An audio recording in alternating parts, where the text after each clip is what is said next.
राजू और उसकी दोस्त माया ने सुना था कि उनके गांव के किनारे वाली पुरानी कोठी में कुछ अजीब घटित होता है। लोग कहते थे कि वहां भूत रहता है।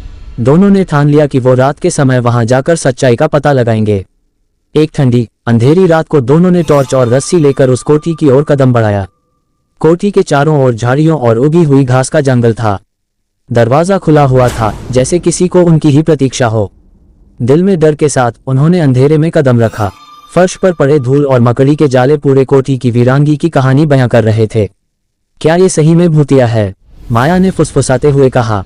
पता करने ही तो आए हैं। राजू ने आत्मविश्वास दिखाने की कोशिश की, लेकिन उसकी आवाज में भी डर झलक रहा था। वो दोनों कोठी के अंदर गए। दीवारों पर पुराने चित्र लगे थे जिनमें रहस्यमयी चेहरों ने उन्हें घूरा। हर कदम के साथ फर्श चरमरा रहा था, जैसे किसी अदृश्य शक्ति का प्रभाव हो। माया ने अचानक देखा कि एक दरवाजा थोड़ा खुला हुआ था। चलो पहले उसे देखते हैं, राजू ने कहा। जैसे ही उन्होंने दरवाजा खोला, उनकी टॉर्च की रोशनी एक बड़े कमरे में गई। कमरे के बीचों बीच एक पुराना लकड़ी का झूला लटक रहा था, जो हल्के हल्के हिल रहा था, जबकि वहां कोई हवा नहीं थी। दोनों के रोंगटे खड़े हो गए। अचानक से झूला जोर जोर से हिलने लगा, मानो कोई अदृश्य बच्चा उस पर बैठा हो। माया के मुंह से हल्की चीख निकली, लेकिन उसने अपने डर को दबाकर कहा, ये क्या हो रहा है? राजू ने पास जाकर झूले को रोका, लेकिन तभी एक ठंडी हवा का झोंका उनके पास से गुजरा। हवा में अचानक फुसफुसाहटें सुनाई देने लगीं। भाग जाओ, भाग जाओ। डर से दोनों के चेहरे सफेद हो गए। उन्हें समझ नहीं आया कि ये सब क्या हो रहा है। माया ने राजू का हाथ पकड़ लिया। हमें यहाँ से तुरंत निकलना चाहिए। लेकिन तभी उनके पीछे दरवाजा जोर से बंद हो गया। अब दोनों फंस चुके थे।